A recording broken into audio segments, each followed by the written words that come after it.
Hello everybody and welcome to episode 1 of the Shinybees podcast. Send in the Hogs. Today is Sunday the 5th of August.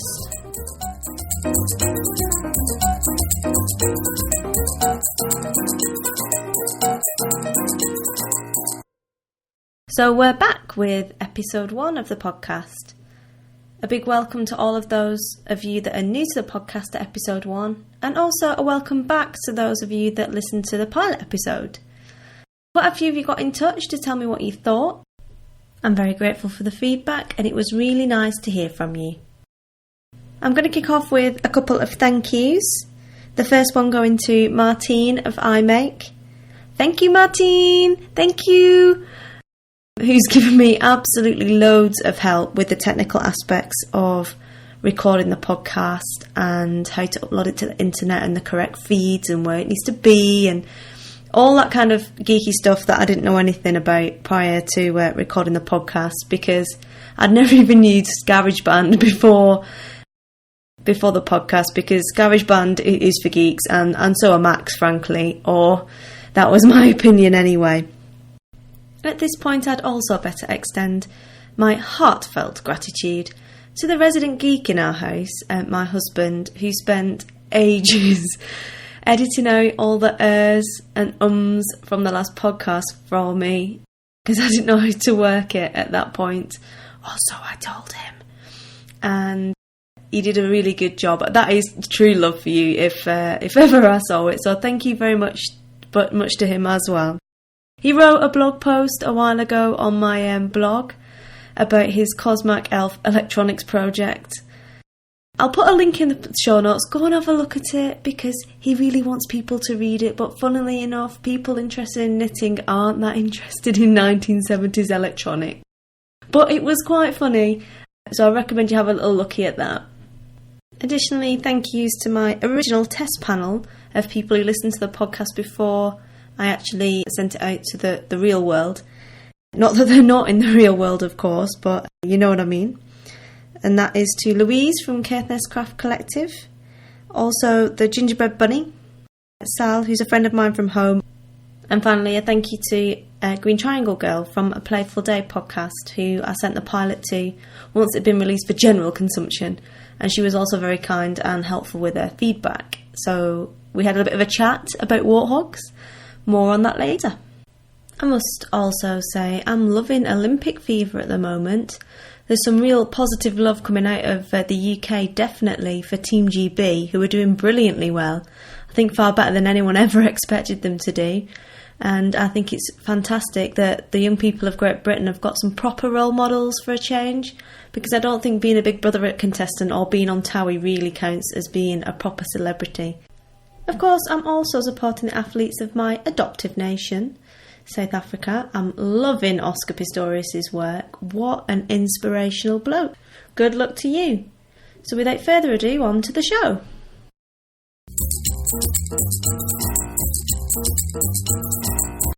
So as I mentioned, I've had a few emails and messages from different people about the pilot episode and what they thought. And the recurring theme has been warthogs.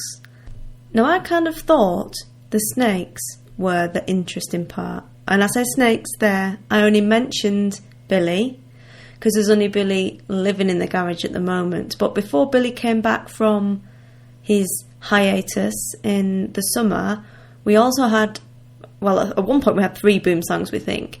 But we definitely had 2 at one point, one of which was a juvenile boomslang. And you can't tell whether it's a boy or a girl, because they're all the same colour at that age. And whereas normally a grown-up boomslang will be green if he's a male and brown if she is a female. But the baby one was quite blatant. He must have been a teenager, because he'd just sit in the tree and not even move. And then they were both there for about a week, and now son/daughter of Billy is gone somewhere. We think he might have moved into the back of the roof at the house, because there is another snake that lives at the back of the house, but we're not really sure. So I kind of thought that everyone would be like, wow, snakes. At this point, I'll add, it's not snakes on a plane. They don't just fall out of the tree and try and strangle you or anything when you get in the car. There are quite a lot of them around here, and some of them are dangerous. We have puff adders and black mambas and spitting cobras and all that sort of stuff, and some lacquer big snakes. But you don't often see them unless they're dead, the really big and scary ones, other than Billy. But as I said, it seems like the snakes are small fry at the moment compared to the hogs. As I was saying, the hoggies are getting a bit anti, to be honest. They're getting a bit out of control. They're showing a complete lack of respect for cars, humans, or anything else, frankly. They just don't seem very scared of anyone or anything at the moment because they're quite hungry. And the other day, my friend was in her house and she was cooking, and the next thing was she had a lot of barking at the back gate, and she thought, oh, someone's walking past again, the dogs are barking, yeah, whatever, and didn't pay much attention to it until the dogs came running into the kitchen covered in blood. And at this point, with blood all over the kitchen and 2 children to look after and blind panic setting in, she put it in the kitchen knife and thought, I better have a look what's going on. And it turned out that the side gate had been open and the dogs had been barking at a warthog. And this warthog, being a warthog, I guess, I'm not sure what the word is for it. Impaled? Gored like a bull? Dunno. Never really looked it up, to be honest. But whatever the word is that describes the action of putting one's warthoggy tusk into the leg of 2 of my friend's dogs, that's what happened. So she had to bundle the dogs up and take them to the vet. One of them was worse than the other, and that one had to have stitching, had to stay overnight. And the other one, bless, it wasn't that bad, but in order to get all the muck and grime out, they had to make quite a big cut so they could do proper stitches. So now she's got 2 dogs with kind of bald legs, and one of them's really hairy, so bless, it looks a little bit daft. But now I am a big dog lover. I have 2 dogs at home in the UK that are being babysat by my mother and father-in-law at the moment, so I was very angry to hear about this rampant warthog going around kicking off with the neighbourhood dogs. So when I had a question through saying, can you eat warthog? My answer was resounding yes. Apparently you can eat warthog. It has to be cooked in a special kind of way. You have to know what you're doing because otherwise it can be very tough when you try and eat it. Apparently it tastes quite gamey. I don't know, I've not tried it, but I wouldn't mind trying it actually. Anyway, so this means I've been a little bit worried about stray neighbourhood dogs. Not that we have that many, well actually we've had quite a few recently, but because I know the warthogs are a bit anti, if there are any dogs running around, especially small yappy ones, which there seems to be quite a few around here, I'm quite conscious to get them back wherever they're meant to be. Probably should have been on Ace Ventura, but I wasn't weird enough. Anyway, we had a stray dog on our lawn the other day, and bearing in mind that the warthogs have been kicking off, I thought, no, I better get this dog back. He looks quite cute, quite friendly. It was a dachshund, I think a normal sized dachshund, and he's kind of running around sniffing where the warthogs have been and, you know, weeing everywhere and doing what boy dogs do.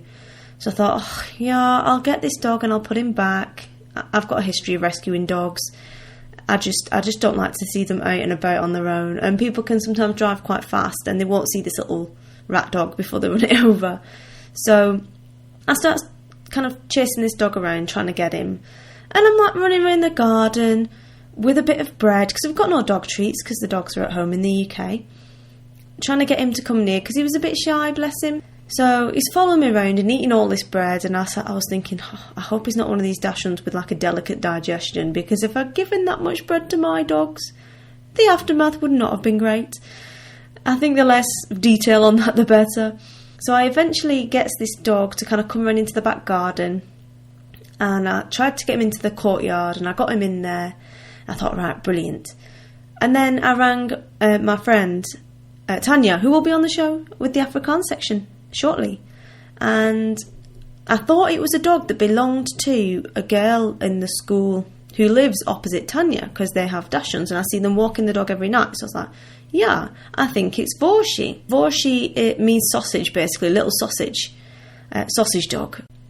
Anyway, this dog, I thought it was Vorshi. So I said, can you come see this dog and see if it is the right one? Because I don't want, he's a long way from home, you know, and I don't want anything to happen to him. I don't want him to get run over, and you know, this girl will be upset if Vorshi gets injured.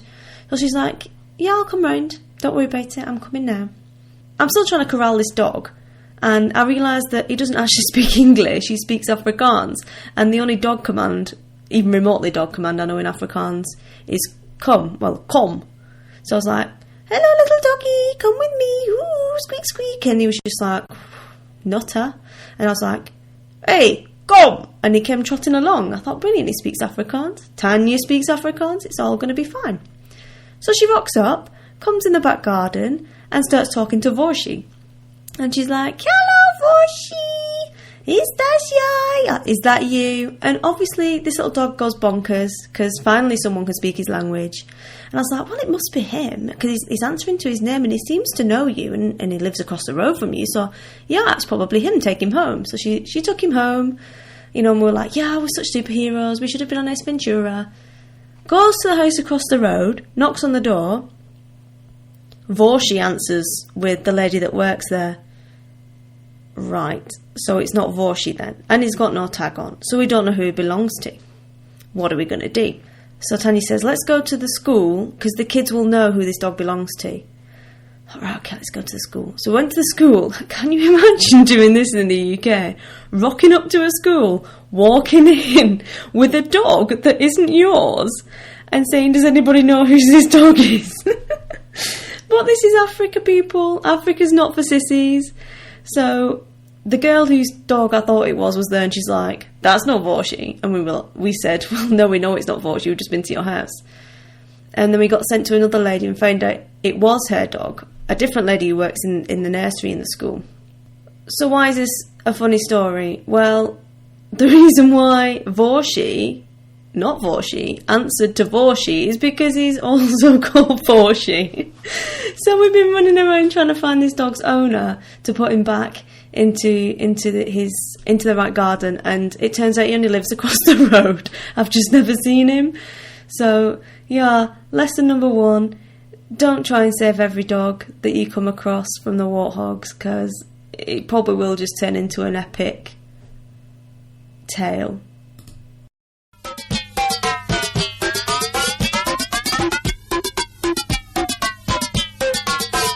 On the needles. Currently, we're still damasking. And to say it's on the needles is technically correct. It is on some needles, but it isn't hibernating so much as in stasis. Just nothing's happening. It's not even asleep. It's not moving. It's not breathing. It's just frozen in time. I do want to cast on another shawl. More on that later. So I am going to finish this one first. As I said in the last episode, there's nothing wrong with the pattern. It looks awesome. The wool's really great.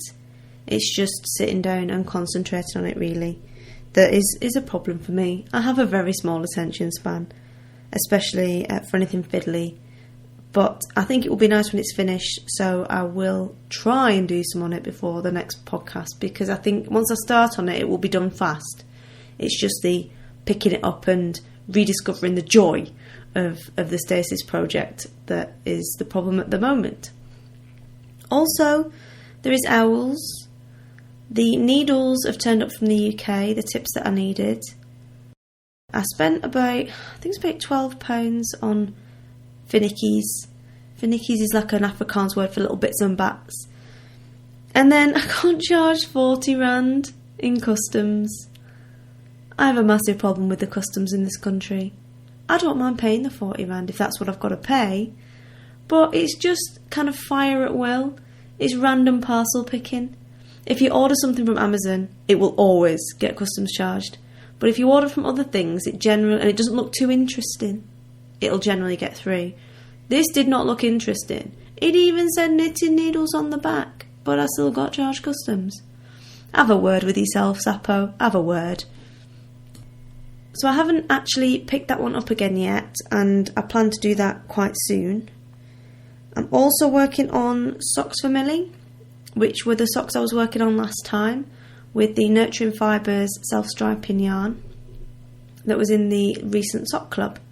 It's going quite well. I'm following the pattern from the Twisted Sisters Sock Book, and it looks a bit baggy. I measured everything up like it said, and I followed all the instructions for the sock recipe. My husband, bless him, he's got massive big paddle feet. He's like a size 11. Why did I ever say I'd knit him some socks size 11? 2 of, thank you. But his feet are really wide, and then he's got really snappy legs because he's quite tall. So I think they're just going to like hang down and be a bit baggy around the leg in order to be wide enough around the feet. Otherwise they're going to look like real comedy kind of pretend feet socks when they're not on your feet, because they'd be thin on the leg and then really fat and wide like a clown. So I think I'll just crack on and see how they turn out, because if they are terrible, you know, this yarn, it stands up to everything, it frogs well, so I'm sure it will be fine. And at least he'll have his pair of socks that he wanted, and they will be a pretty colour, even if they are a little bit baggy. There's also a pair of socks that I'm doing for me. Me.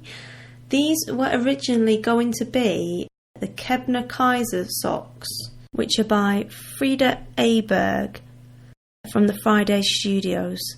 They're a top-down sock. It's a free pattern, by the way. And you're meant to use yarn that changes colour, and when the yarn changes colour, instead of doing a knit stitch, you'll do a purl stitch, so the coloured bits in the sock end up looking different because they're different stitches as well as being different colours. And the effect that it produces is quite nice. But the yarn that I've picked, and I really wanted to make something with this yarn, again, it's another Nurturing Fibres one, 100% superwash merino in the colourway Spring Showers, which is really, really nice, and it's a green, white and blue flecky, I would say, if that's even a word, colourway. And from the minute I started doing the cuff, because I started doing the cuff and you're meant to do a provisional cast on and then knit a load of it and then fold it over, and I just thought, I can't bother with that, gaff that off.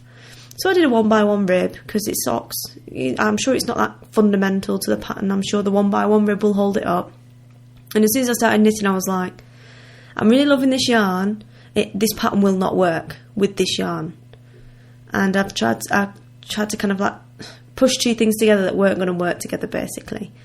So I thought, I have got some yarn that will work with these socks. This isn't it. So the yarn I've got is also another Nurturing Fibres one that I got in a swap recently. So I'm going to do those socks, but I will do them in the other yarn, and I will do the ones that I'm doing that were meant to be Kebner Kaiser as just a pair of vanilla socks, I think, and I'll just crack on and finish it, because it doesn't want to be anything too patterny, this yarn, because of the colour changes in it. It's quite speckly, the resulting fabric, which is nice, but if you put it with a pattern, it's just going to be too busy. So these will just end up being a vanilla sock, and this is one of my projects for the Ravelinic Games. I'm not calling it the Ravelinic Games. No. Ravelympics. Come and find me in Africa. Come and find me in Africa and tell me I can't call it the Ravelympics. Because the Ravelinic Games is a bit of a mouthful, although it was the best choice of names. I'm in Team RSA, which is a South African team. And bless them, they let me be in it, even though I'm not South African born or anything. They said, no, you can come and still be in our team. So they're not as hardcore as the Olympics when it comes to which team you're allowed to be in. So I'm on that team with them. I haven't tagged any project. I hadn't even picked half the projects. I cast on 2 days after it started, because I was busy in Pretoria for a quilting exhibition, which I'll try and shoehorn in later on. If not, I'll talk about it next time. So I cast these on when I got back. They're going quite quickly, and I am enjoying it, but they're not what they started out to be. But I'm sure they will be really nice when they're done. The final project, and it's not on the needles yet, but I am so desperate for it to be on the needles. I so want to start this, but I'm banning myself from starting it until I've finished a mask. Hence the motivation for finishing that is Striped Stody by Vera Valimaki. as I mentioned, I was at a quilting exhibition at the weekend, which also happened to have some yarn. And I bought 2 balls of yarn, both from Nurturing Fibres, these ones. Yes, I do have a massive yarn crush on Carlet. You know, buy local. Local is lacquer. I appreciate that Cape Town is a long way from Limpopo, but that doesn't matter. It's still the same country. I've got 2 colourways. One is a green and blue one, which is called Ocean's Edge, which is very pretty. That is, again, in the Super Twist Sock, 100% Superwash Merino. And I got another one called Jelly Bean. This is a variegated rainbow coloured yarn. Again, the same base as before. Now, Carlet does do a self-striping rainbow yarn, which is immense.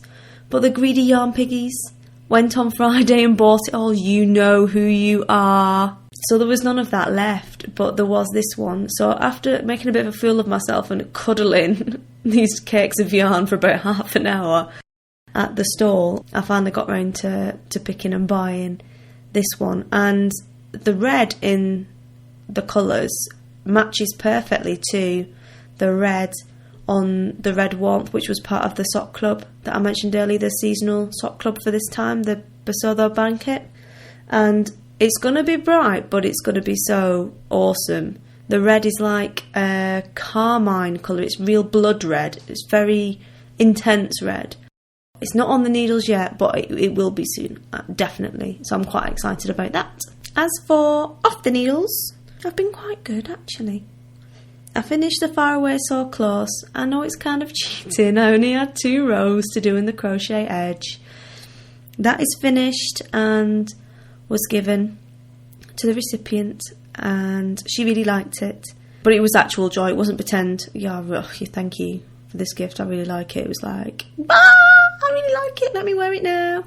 So, which was nice. Apart from then, a lot of other people were saying, oh, can you knit this for me? I want one. Can I order one? I feel really rude saying no. I don't do orders. I barely knit for myself. I have no time to knit things for other people.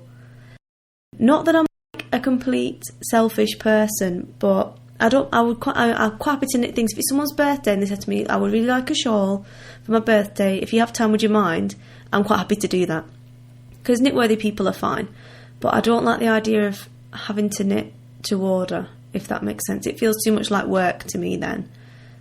And I don't know. It's not prostitution, but it almost is in my mind. So, can you even have knitting prostitution? If anyone has any thoughts on that, please get on to me. Anyway, back on Earth. It was one of Izzy's Mikey's birthday. Mikey, another word for you. It means a little friend, little buddy. He lives right in the corner. It was his birthday and he was 2. So I made him. Well, his mum had been complaining that he's a boy and he's got an older brother and everything they break because they play rough. So I thought, I know, I'm going to knit him a toy. You can't break something squashy. And I knitted him the Knitted Aeroplane toy by Jean Greenhow, which is a book called Bizarre Knits, which is a charity knitting book. I think it's about £6 to buy. I bought it in a shop, a paper copy. I don't know if you can get the patterns online or not, because obviously I bought the paper copy, but it has like 40 patterns in. And they're all kind of toys and for charity things, like things you can sell. They're really nice. It was done in acrylic 4-ply. It was meant to be DK. I went to the shop and bought 4-ply. Don't know why, but I did. But it worked. It was fine. Which was a Mirage 4-ply. Just ordinary kind of toy acrylic. Standard. And that was fine. Knitting with acrylic is fine. I'm not a snob. I'm not anti-acrylic at all. Because I'm sure I would have loved a Pure Silk and Stellina and, Cloud and Unicorn Hair aeroplane toy, but we don't have access to that kind of yarn in Luigi Card. So yeah, I got acrylic and he likes it by all accounts. I didn't stuff it either with toy stuffing. I stuffed it with fleece, proper fleece, because the plane was yellow and I had some yellow fleece that Knitter Scarlet had dyed, and I helped her card a lot of it up when I was in Wales. So she gave me some of that and I thought, well, if it shows through, it won't matter because it's yellow as well.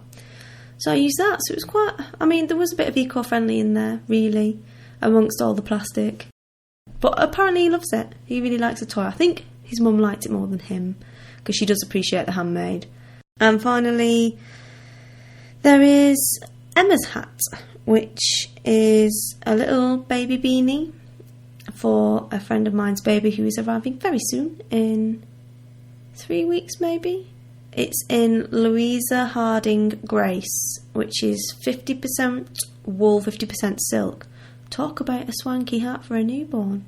The pattern is the Leafy Newborn Beanie by Justina Lokoska? Not sure if that's the correct pronunciation, but that was my best effort, Justina. I like your pattern. It's very nice. It is really simple. It's meant to be done in the round, and I don't know why, I just decided to do it flat and sew it up, as you do. It's all in reverse stocking stitch, so that the inside bit is not bumpy, it's all nice and flat, because that's the stocking stitch side. It's got a little leaf on the front, so it's quite unusual. A yarn it goes from white almost through to really, really dark burgundy. It's all kind of speckly yarn, so it looks quite interesting. It's a bit different from the usual sort of baby stuff that you get.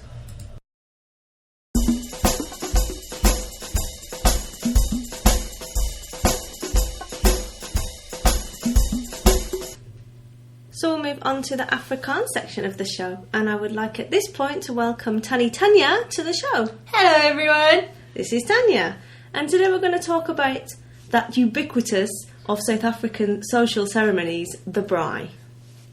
So Tanya, what does braai stand for?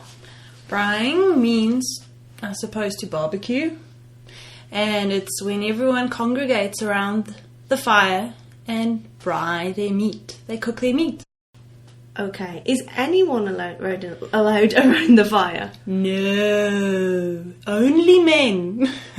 Okay, so those of us from the UK and the US are thinking, why? Why is it only men that are allowed to touch the fire? What do the women do? The women sit and watch or go to the kitchen to make the salads. And they chat and they skinner. Oh, skinner. What does skinner mean? Skinner means gossip. Good. Okay then, Tanya, so you mentioned that the men cook the meat. What sort of meats would one find at a braai? Depends what you're in the mood for that day. You can either braai some chicken or fillet or steak or even some boerewors. Oh, I'm not going to try and say that word. What is boerewors? Boerewors is a South African sausage. And is there a particular order to which the different meats are put on the braai?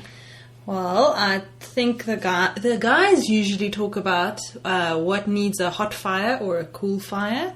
I think the steaks would probably need a hot fire, but I stand under correction. And the chicken needs to be done for about 45 minutes, so that would need a cooler fire. And where does the sausage go? The sausage either goes right around all the meat in a circle, or it gets curled up like a little snail shell. Because boerewors is like a Cumberland sausage in the UK. It doesn't have links like a butcher's sausage would. It's just really, really long. So when you go to the butcher's to buy it, there's a big massive box and it's just got this huge long sausage in it, and he kind of pulls a bit out until you think, right, I'm ready, that's enough now. And then he kind of cuts it off and that's your sausage. You can have as big a sausage as you like. And there's different kinds. There's spicy sausages, cheesy wors, kameelperdwors, all different kinds of things. What's a kameelperd? A kameelperd is a giraffe. So some people even have that. Oh, but no sausage dogs. No sausage dogs. Okay, so we have the different kinds of meat. What sort of accompaniments would one have? If you want to, you can have a starter. So you can have a kebab, which we call a susati, which can have bacon on and cherries. Or you can have, you can put a mushroom through the kebab and then put the bacon around it. So that can be your starter. And then during the braai, we also put on braaibroodjies. Oh, lekker! What is in a braaibroodjie? A braaibroodjie is a sandwich that you put cheese and tomato and a little bit of onion on, and then you braai it on the one side, and then you turn it around and braai it on the other side until the cheese is melted deliciously and the outside is just nice and toasty. Oh, right. So it's a cheese and tomato and onion toasty. Yes. On the braai. On the braai. They are very nice. They're delicious. Do you butter your bread on the outside of the broodjie? I do, I think. But other people butter it on the inside. And then there's even people that put a little bit of yarn or thread around the broodjie so that if you turn it around, it doesn't fall apart. See, that's clever. That's clever, but that's a lot of effort. Yeah, but I did that once with polyester string, which is pretty much all plastic, so it just didn't work. No, it just had that kind of melted plastic all over it. But it looked nice beforehand. It looked pretty. And we also put mayonnaise in ours. We put butter on the outside and mayonnaise in the middle with some black pepper as well. And you can also put in a little bit of chutney. Ooh, what kind of chutney? Normal, original chutney. Mrs. Ball's. Mrs. Ball's chutney. Mrs. Ball's, there's no other. We don't... You can only get Mrs. Ball's chutney in a South African shop in the UK. So what is in Mrs. Ball's chutney? I don't know. Does anyone know? I think it's some secret. Apricots. Yeah, and some secret stuff that they don't tell us about.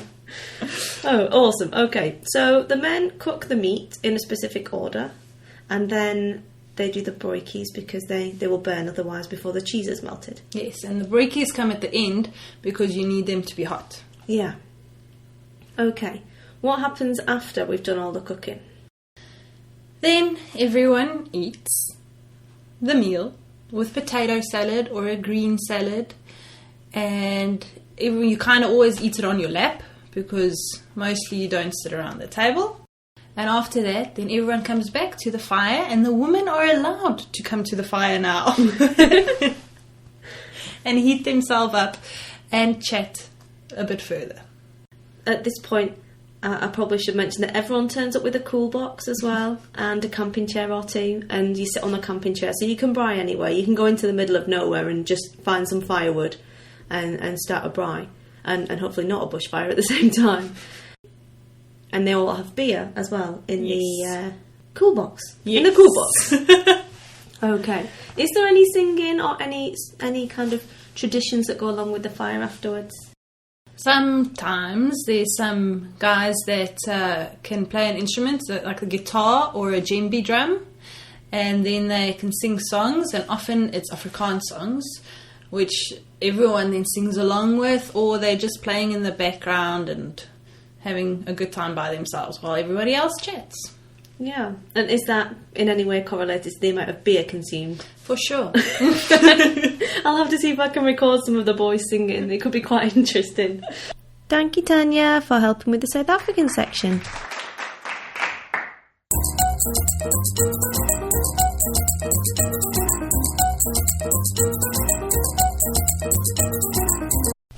I promised you last time a quick book review. The book review for this week is the Twisted Sisters Sock Workbook, which is by Lynn Vogel and is published by Interweave Press. The price is $18.95 US and $23.95 Canadian dollars, according to the book. I'm fairly sure that's not what I paid in pounds. It's about 90 pages long, and the blurb on the back says, "The Twisted Sisters Sock Workbook has it all. Techniques, patterns, invaluable tips for creating authentic, perfect, made-to-order footwear. Even socks for new babies or socks with 10 toes." And at first I read that as for people with 10 toes. And I thought, is there a pattern for people with 9 toes?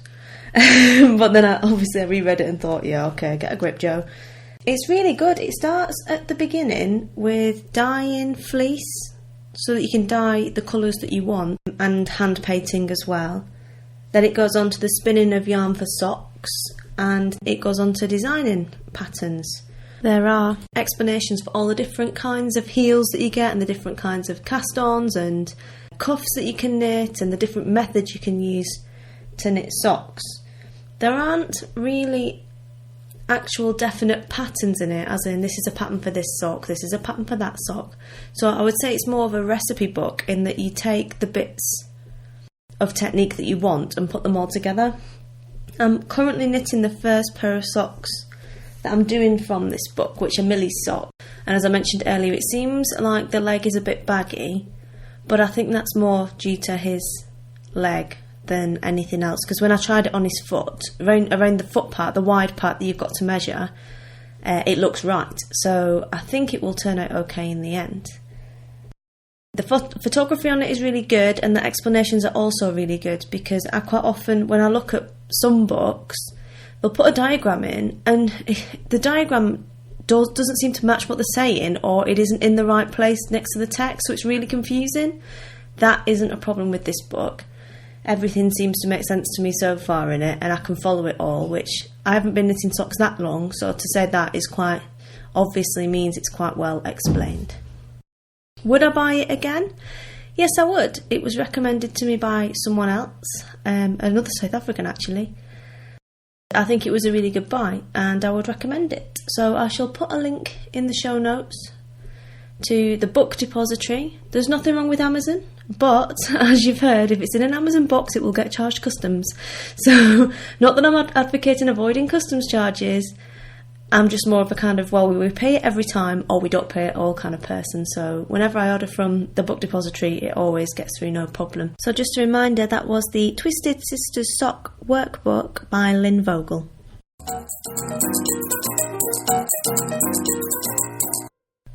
Well, I think that brings us on neatly to the end of the show. It's already got to 40 minutes, so I will talk about the Quilting Expo in the next episode. So, a big thank you to all of you for listening. If you would like to get in contact with me, and I love chatting to people, so do feel free, don't be shy. You can contact me via email on shinybeesinfo@gmail.com. I'm Shinybees on Twitter and Ravelry. You can leave a comment on the blog, which is www.shinybees.wordpress.com. Or you can come and join the Shinybees podcast group on Ravelry, which is a new group that is just set up, and come and have a chat to us all there. All that remains for me to say now is I hope you have a lovely week. Thank you very much again for joining me, and speak to you all again soon. Dusines!